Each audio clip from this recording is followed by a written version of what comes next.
Assalamu alaikum and welcome back to the conversations on the future of humanity. Shukran so much, Prof. Mo, for joining us again for this conversation. It's an absolute pleasure to be here. Thank you very much.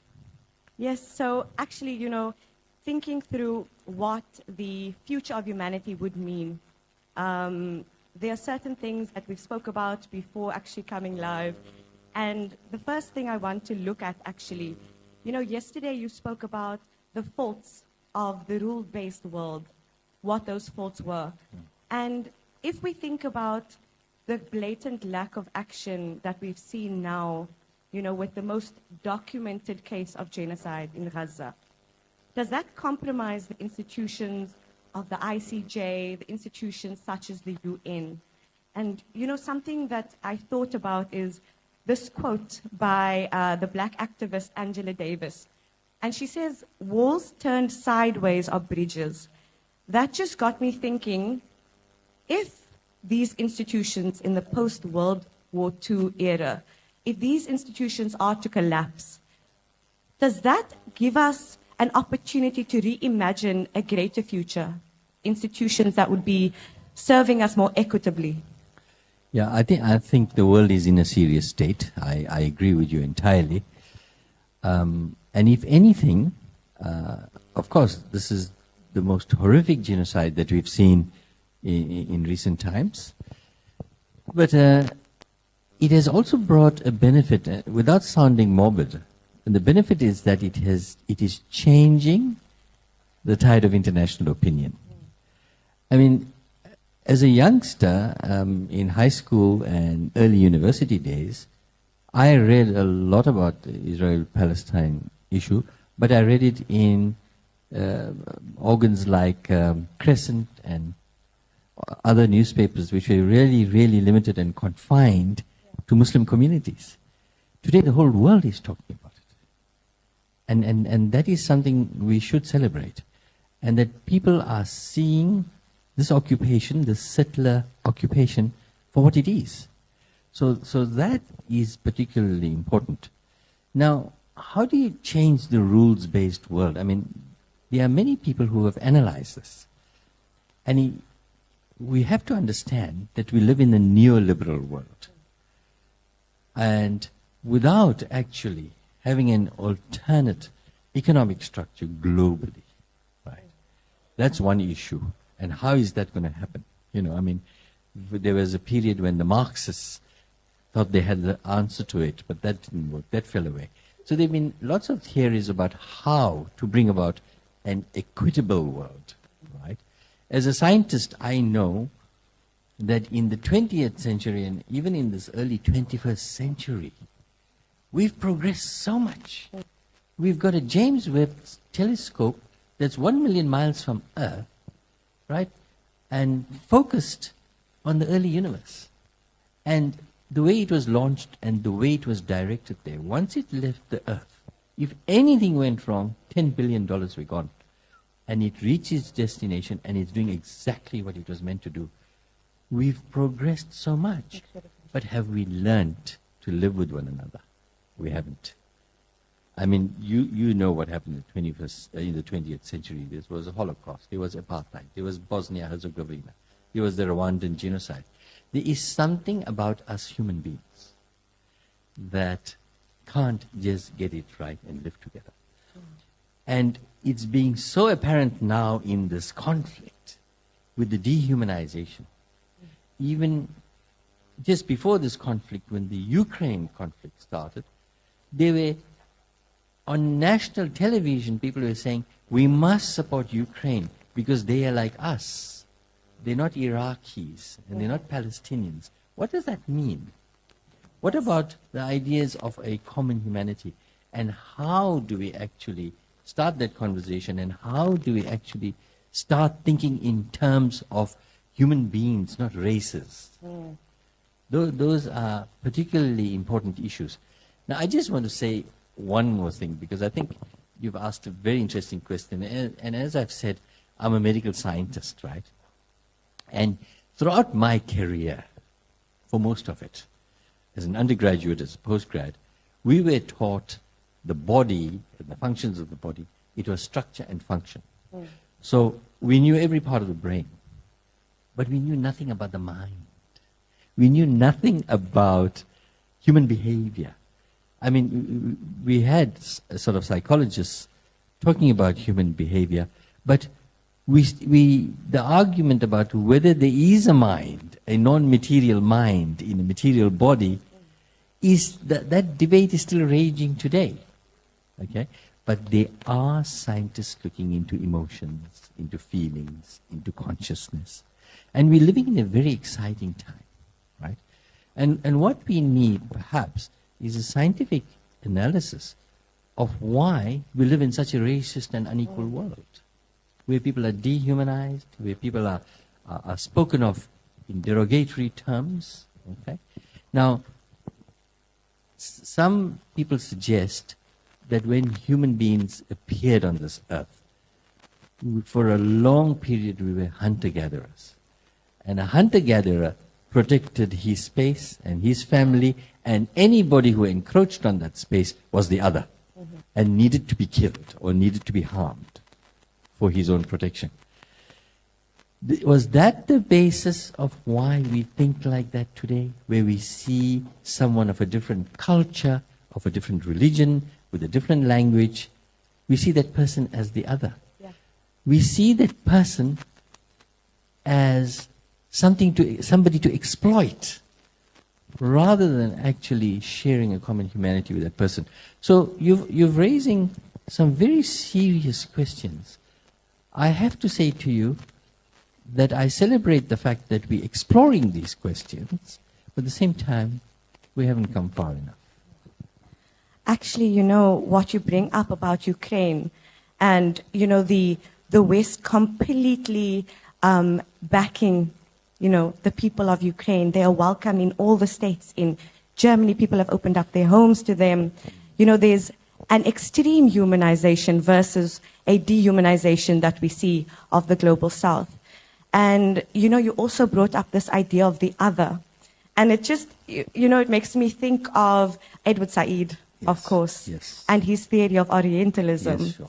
And the whole idea of the other, it was created to know who you didn't know the other as inferior as yourself. And, this kind of leads me to my next conversation or next topic I kind of want to bring about, because if the Western world can unite behind Ukraine, what are we lacking in the global South for that unity? And it makes me think of, a few months ago, the protests for Palestine. We were protesting, and two girls walked by, also in their 20s. And I told them, come and join us for the protest. They looked at me and they said, we have our own problems. So now, I understand, of course, we have our own issues in South Africa, on the continent. But this is, I believe, almost an intellectual crisis. And also, this sentiment that I saw from these girls, it's actually quite widespread. I've seen a lot of it online. And what I'm thinking is actually, how did we lose touch of our greater collective consciousness that guided us in our liberation struggle? We lost touch of that, I think. And I'm just wondering, how can we go about reigniting that kind of collective consciousness that allowed our political liberation in South Africa? Yeah. Thank you. From my experience and from what you're talking about, the most rational people, the most highly educated people that I've come across in my career, not only here, but overseas, where people speak out or talk about injustice, they talk about racism, they talk about any factor to do with the human condition, the misery of the human condition. But when it came to Israel-Palestine, they stopped.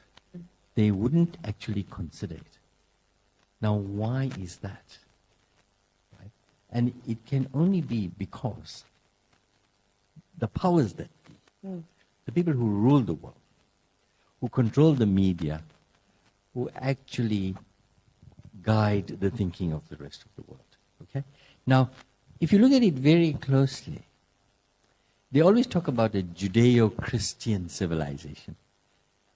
Yes. Do they know anything about an Islamic civilization? Because at one meeting, there was a German gentleman who came to UCT to talk about the problem of immigration in Germany and how people are angry with Angela Merkel for the immigration, right? And there was a discussion, and the audience was participating in this. And somebody said, yes, and it's also a threat to Judeo-Christian values. Does Islam have no values? I asked the question, has anybody here studied Islam and what it has given to the world? Yes. Has anybody studied the golden age of Arabic science? Right? Has anybody here considered Islamic philosophy? None of them there, but they were very apologetic because they didn't expect this kind of response from somebody from the audience. Yeah. So the issue here is that all this that is happening, so you have a powerful world, you have an unequal world, you have power that's not properly distributed. We have people where power is not properly distributed in the world, right? In the context of Islamophobia. So, if you remember the time, there were these cartoons coming out based on what they called free speech in France and Copenhagen, where our Prophet was treated in a very, very derogatory manner. That is how the Muslim world is viewed, right? Now, there's a psychologist at Harvard University by the name of Steven Pinker, and he used the example of the My Lai massacre in Vietnam, where this colonel, I can't remember his name now, he actually wanted to burn an entire village of Vietnamese people who had nothing to do with the war, right? And it was easy for his soldiers to do it because they first dehumanized. When Bush and Blair went into Iraq, Bush actually said they have a different God. They don't have our God. You dehumanize, so you make it easier. Even Edward Said speaks about this in his Orientalism. You make it easier to actually attack that group, to victimize them, to make the world see that they are different, they're not one of us. And that's the current situation in the world. Yeah. And once the dehumanization takes place, if you look at the current situation in Palestine, these young soldiers, they are murdering without conscience. Yeah. And some of them are interviewed and they seem proud of what they're doing. They say they're protecting Israel democracy. And making TikTok videos and dancing around. Right. So the questions you are asking are very big questions. How do we change this? And I still come back that there might be some contribution from the science of human nature about why we are like this and why we can't live together and why, despite boasting about our democratic systems, right, we have failed as a human race. And if you look at the current Indian situation, right, India is suddenly turned against its own people. The Indian government has turned against its own people because they belong to a different religion. It's religious nationalism, Hindu religious nationalism. And that country is doing very well economically, no problems economically. So we have these problems in the world, and you are asking the right questions, you are asking the deep questions, and we need to actually think together, collectively, to approach these problems, right?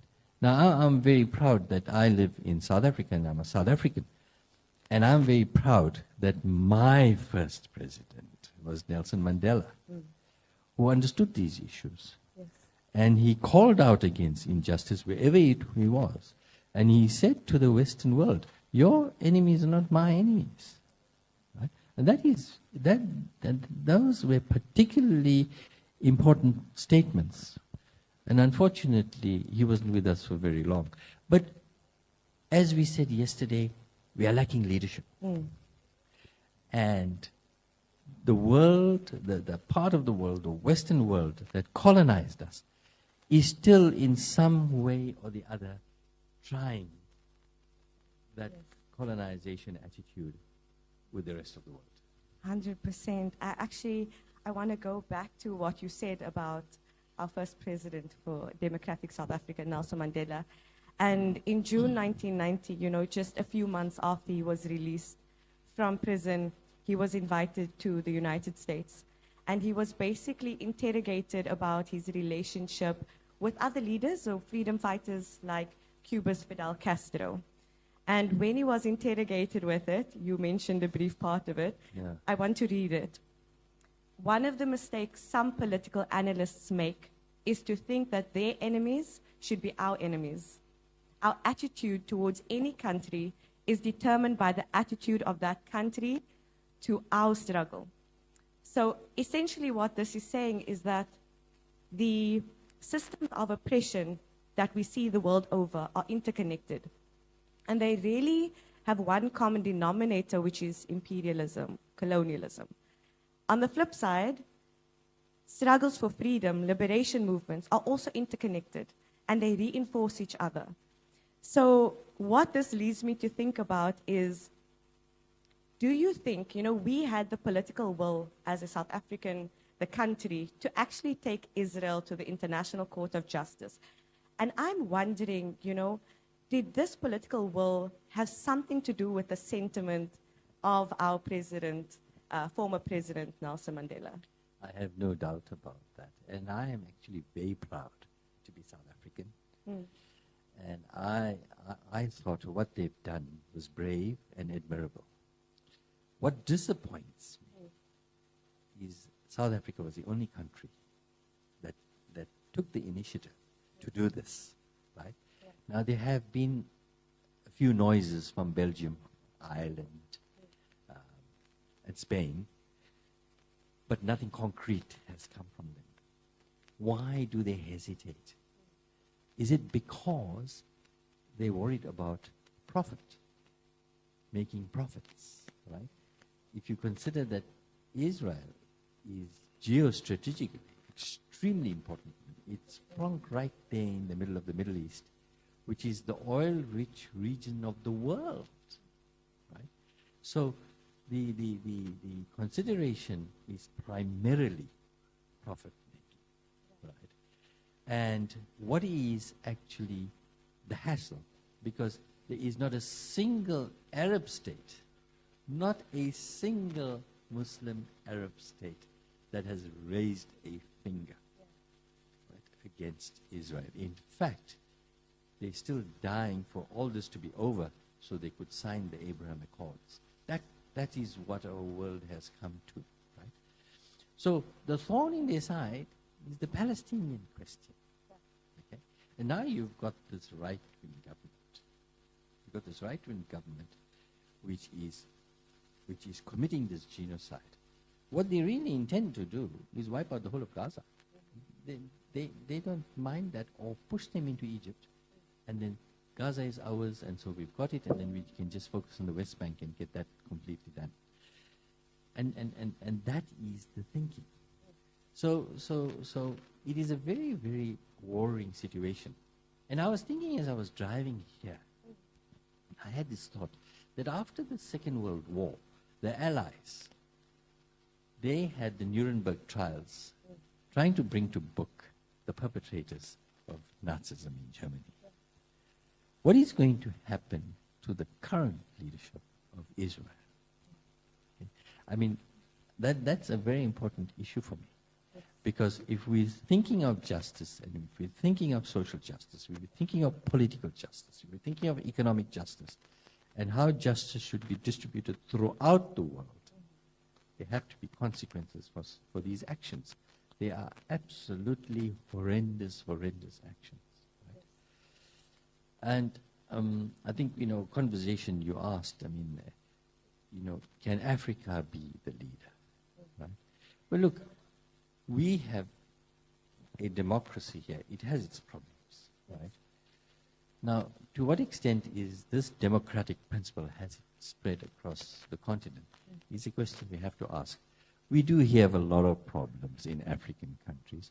You remember even after decolonization began, I mean, if you take one of these countries, I think it was the Congo, which had men like Patrice Lumumba, Yes. right? He was killed. Yeah. And who was put in his place? Mobutu Sese Seko. So the strings are still being pulled in this neo-colonial period. So these issues that are taking place now in the Congo, they take Africa back, right? And the Congo is a resource-rich region. South Africa is a resource-rich region. The interest of the unbridled capitalists of the world is still focused on the African continent. So there are problems. And there are more problems with the other powers that be who are also interested in Africa. Yeah. So everybody's interested in Africa primarily for financial and economic reasons. Is it for humanitarian reasons? Is it to help Africa uplift into a democratic continent? I have my doubts. Yes. I just want to reiterate basically what you're saying. We're talking about neocolonialism, we're talking about imperialism. And if we look at the last year, 2023, across the Sahel region, we saw Mali, we saw Burkina Faso, we saw Niger, all ousting French presence out of the country. And we know the French in particular have been exploiting the Sahel, all the former colonies, the French colonies. And, it's like you say, it's economic. If we look at Niger, I think they are the 7th biggest producer of uranium. And their natural resources have a worth of over $23 trillion. And actually, I think the statistic is something like 1 in 3 light bulbs in France are actually powered by Niger's uranium. And so what has happened actually in September last year is Mali, Burkina Faso, and Niger have started the Alliance of the Sahel States. And this is a defense alliance, but it's also an economic alliance. It's trying to create economic prosperity that exists out of colonial parameters. And I find this quite fascinating. Before we started, on the television, we were speaking about it, and I told you I felt really inspired by the new leader of Burkina Faso, Ibrahim Traoré, Yes. and his ideas to nationalize the gold and manufacture in the country, and the pride that he's instilling in African youth. We spoke about dehumanization earlier, and this is a rehumanization, igniting that flame of African pride. So just thinking of all of this, one thing that came to my mind is this what we're seeing across the Sahel, is this kind of like a reawakening of that collective consciousness we spoke about? Is it, what kind of inspiration can we draw from this? And maybe it's akin to a kind of African spring, I'm not sure. Yes, thank you. I've been following the development of that, and I'm very happy. It's a first step. Right? What is important is these African states have to get their internal politics right. Right? There's a lot of poverty in Africa. Although they are resource rich, the resources are being extracted and is benefiting the first world. We need to ensure that our resources benefit us. We need to ensure that we establish systems in which education is primary. Even in South Africa, in a post-apartheid state, we still don't have early learning right, early childhood learning, because that's where it must start, right? We know about the problems here, about the problems with reading and reading without meaning in older children, which is an extremely serious problem. We are still a non-intellectual country. We still don't have a good reading culture. Now, the NGOs in our country are doing a fantastic job, but we need the will of the government to come in and actually support these initiatives, to In fact, it should be coming from the government more than anywhere else. Now, I'm very concerned because in my years at UCT, we embarked on a student support program in medicine. And what our plan was, we wanted to help those who were previously disadvantaged and who came from the poorest rural schools. We wanted to help them integrate into UCT medicine and flourish. Now that took a lot of work. It was a student support, it was a mentorship, and we even focused on non-academic issues impinging on students' academic lives. Now, that kind of program is needed in this country because of our past history, right? Which was a racist history. It caused so much inequality. And even like is happening in Israel, where educational institutions are being destroyed because what the Israelis want is for the Palestinians not to progress at all. Yeah. Right? Now we have to be very cautious when we're talking about building a new world. We need to understand the importance of economic liberalization. We need to talk about education, and education for all, distributed right across, yeah, despite class, creed, culture, religion. I think we're talking about, having the political will. Yes, that is one thing. But it also makes me think of, you're talking about our government and how our government is responsible to make this change happen. We've seen with South Africa taking Israel to the ICJ, we've seen that, we've shown political will. But something that I'm thinking about, it's actually a term by a Kenyan activist and lawyer. His name is P.L.O. Lumumba. And he speaks about political hygiene in Africa. And I'm thinking, South Africa has political will. But what are the next steps for political hygiene? How do we make sure that we have transparency in our country? How can we make sure that our goals for redistribution, our goals for education, what are our next steps to try and actually achieve this? It's 20 odd years, almost 30 years since democracy. Yeah. Look, the foundations are there. We have an amazing constitution. Everybody says that. Everybody knows that. Right? What we need is for the government and our people to come on board, to see the importance of what I'm saying, how important education is, how important specialization is, how important industrialization is, how important being a generalist is. These are issues. I mean, if you look at the first world, they've established all this. I mean, America, with all its terrible foreign policy, they have institutions like Harvard and Columbia, that kind of thing. Those gave them a lot of power. Yeah. But they've abused that power. The Western world has abused that power against people. In fact, there was a time that there were scientists in South Africa and in the world who were trying to prove scientifically that the black races are inferior and that they have to be guided, they have to be taught how to run countries, etc., etc. But their prime motive, through their arrogance, was economic exploitation, right? And they succeeded for a long time here, even on the Asian continent, in India and other places. They have succeeded for a long time. But the world, as I said in my first statement, that there's a rising tide of public opinion against Israel, right?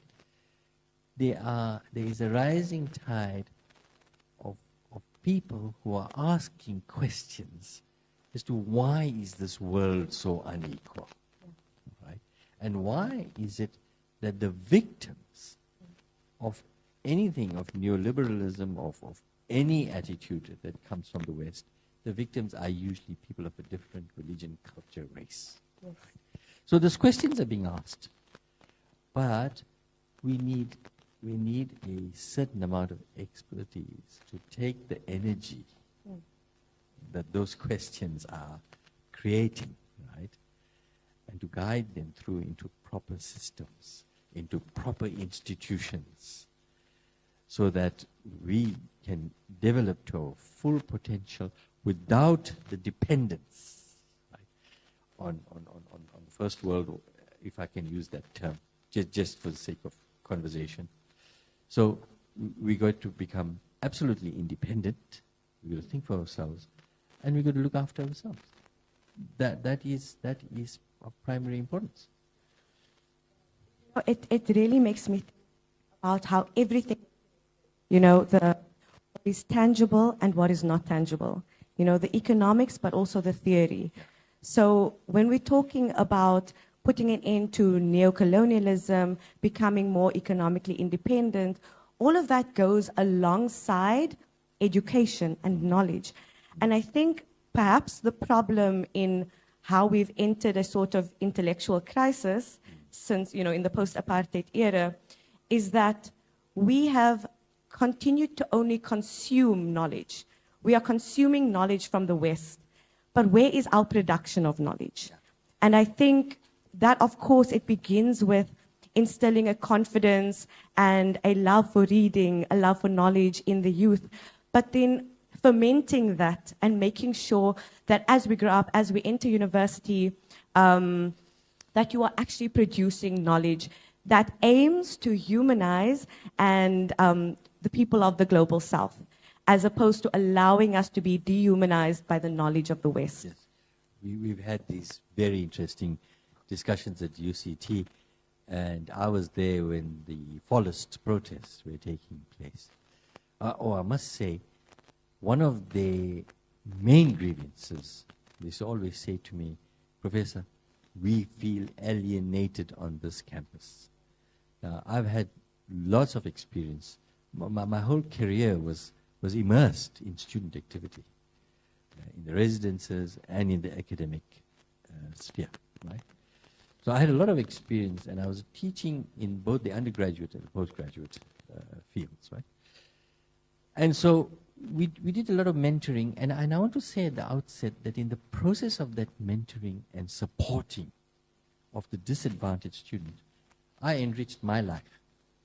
It's an enriching process, because in the process you see your own faults of your own thinking, and that is important. That reflection is very important.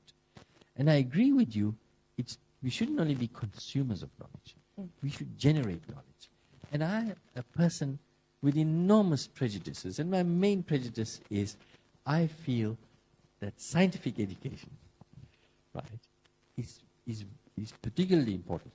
Now, I have a favorite scientist by the name of Edward Wilson. He was at Harvard. Okay. He died. He died on the same day that our dear Bishop Tutu died. Right? Wow. Edward Wilson was looking for an integration of the sciences and the humanities. Because the sciences are largely technical, but they do also have an underlying philosophy.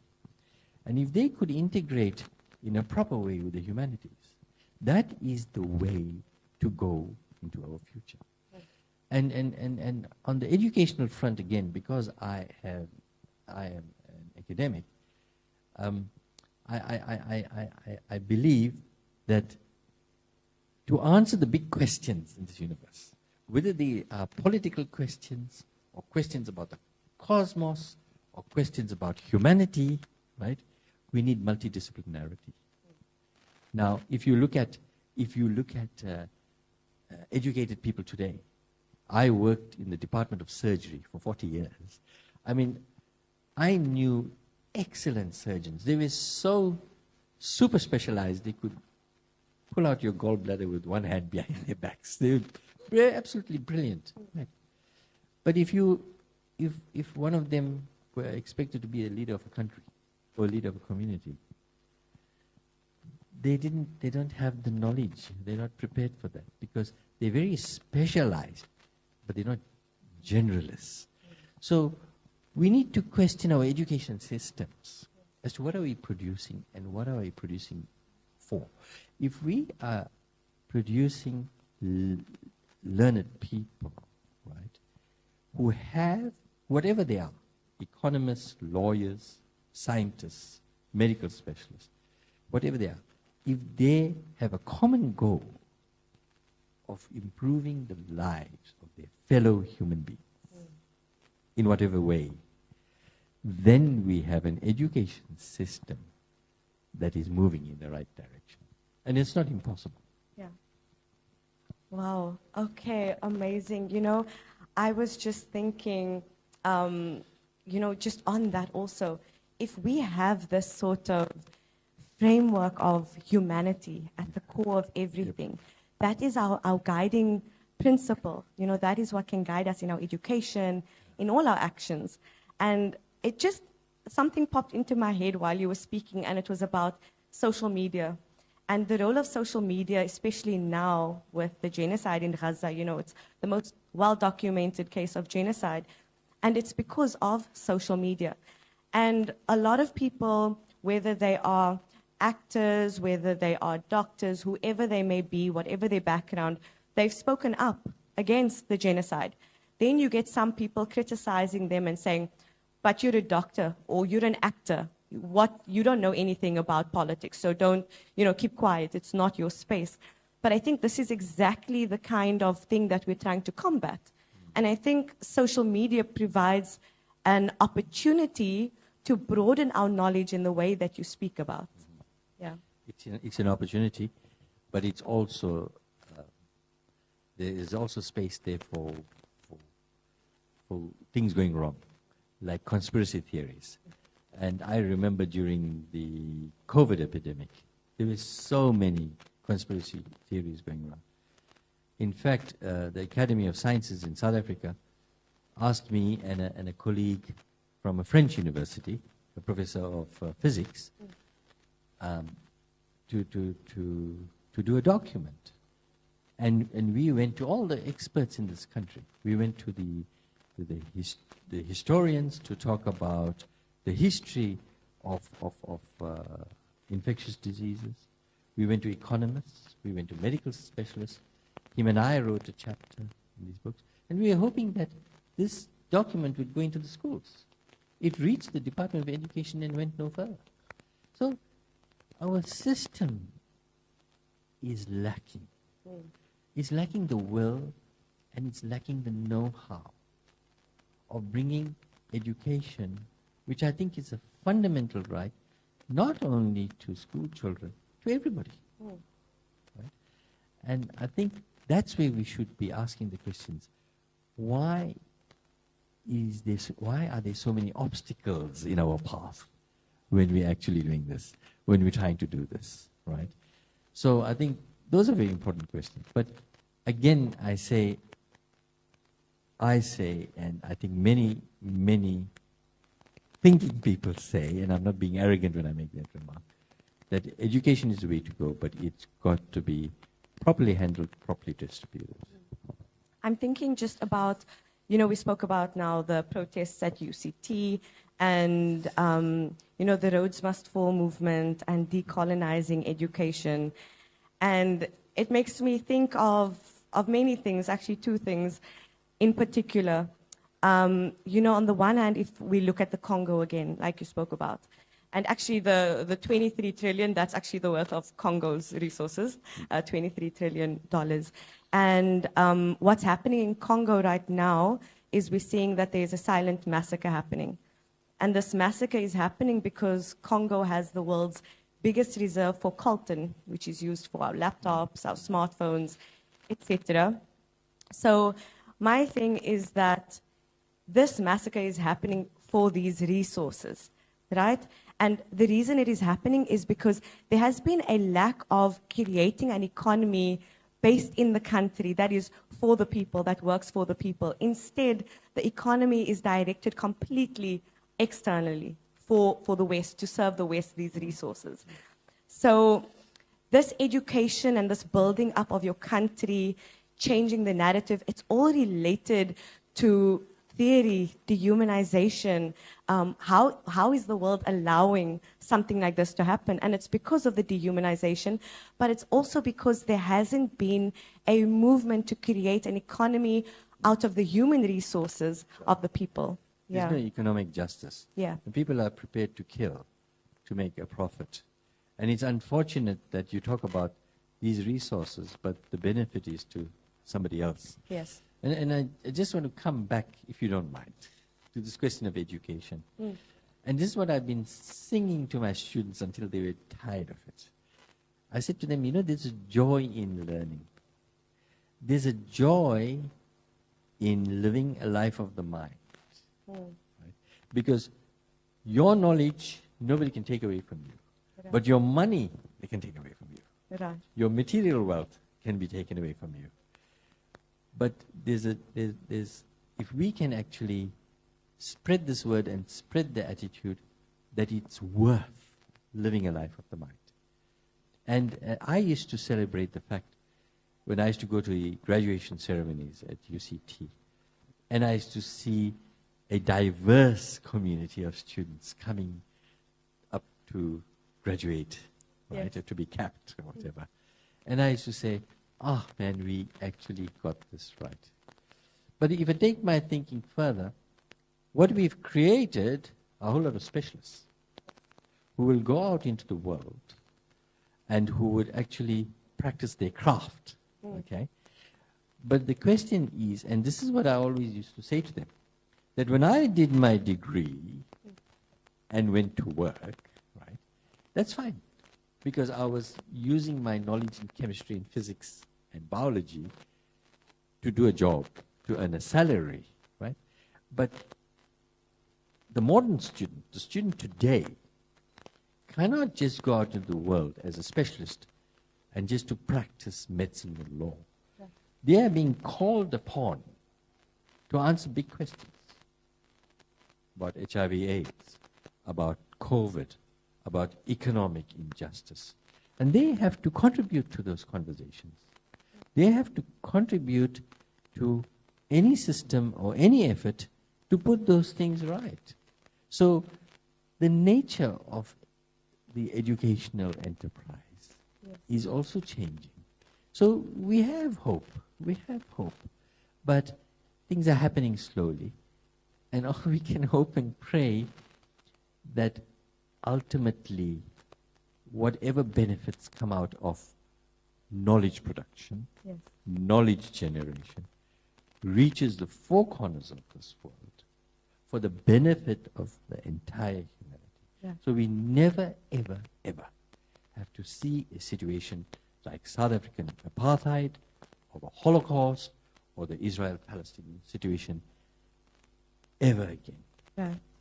Yes, and I think, we're almost out of time, but just on that, I'm thinking about our responsibility to craft our own education, our own knowledge, and something interesting, I mentioned the activist PLO Lumumba, and he said something like, during colonialism, we were the objects of divide and rule. Maybe now is an opportunity for us to divide and prosper. And what he meant by that was just, as Africans, as people from the global south, how can we assess how we can benefit from various powers? Don't think about how they are exploiting us, rather think how can we take advantage of them. And maybe in that way, we take our future into our own hands. No. Look, I mean, I think we're ending this on a very good note. If you take a patient, right, that patient benefits from Western medicine. So we can't cast it off and say, oh, it comes from the West.